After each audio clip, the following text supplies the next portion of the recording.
This lesson refreshes our memory on the couple types of forms that a linear equation can come in. The big one that you guys probably remember working with the most is the slope-intercept form. That's your y equals mx plus b. The y is just the y value, x is just the x value, your m is your slope, and your b is your y-intercept. So some of you guys may remember the formula for finding your slope, and it's the change in y over the change in x. So when you guys are trying to find your slope for this slope-intercept form of your equation, you want the y value of your second point minus the y value of your first point. That whole value is then divided by the x value of your second point minus the x value of your first point. So it just has to be consistent. The second point first and the first point second, or vice versa. So first, second, second. You just have to make sure you're keeping them in the same order. But once you get what that equals, that is your slope for your line. So you really just need 2 points to find that slope. The y-intercept is the b. Remember that your y-intercept, guys, is the point on the y-axis. So when you guys are trying to find it algebraically, so graphically you could just see if it's on the y-axis. But algebraically, it's going to be when your x is 0. So you guys would plug in 0 and find the y value. So then for the x-intercept, it would be a point on the x-axis. You guys sometimes get it confused because you think x-intercept, you're plugging in x for 0. No. You're getting the x value. So if you're getting an x value, you're solving for that. That means that your y is the number that has to be 0. So the other equation or form that you guys probably have done in the past, and now it's one, is point-slope form. We're going to do this when we talk about line of best fit, but that form is y minus y1 equals m times x minus x1. So y1 and x1, that's just a point that you guys plug in.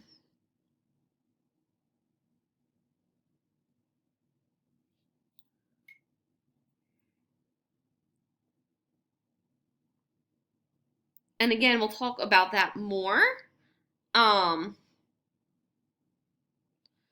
when we do line of best fit. But that is another form that you guys can use. We don't always use y equals mx plus b. It's just the most common one, and a lot of times what you see. Because a lot of times you see equations solved for y. Y equals this. So let's go down and find it, or look at an example. So for number 1,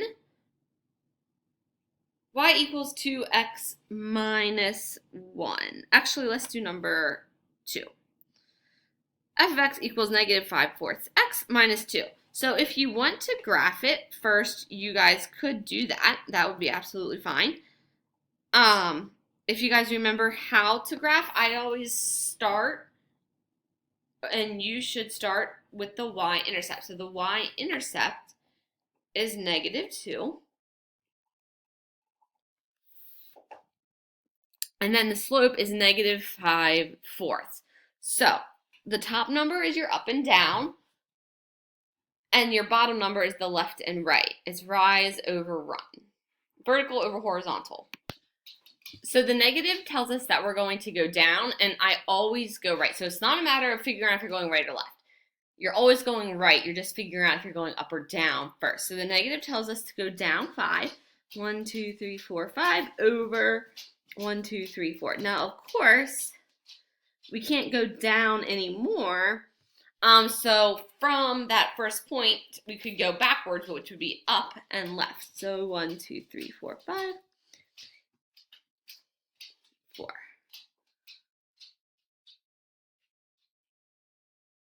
And try to draw your line as straight as possible, using a ruler or something straight you guys have.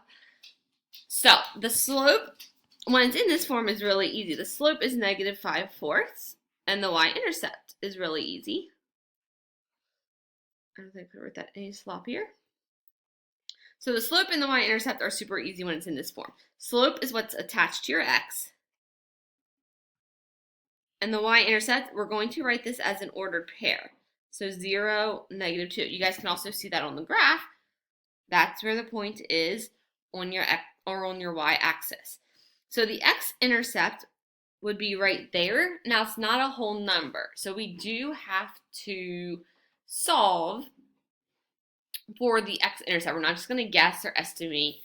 So we just have to remember that f of x is just function notation. So this is really y equals -5/4 x minus 2. So if we're trying to solve for the y or the x-intercept, we're solving for y, or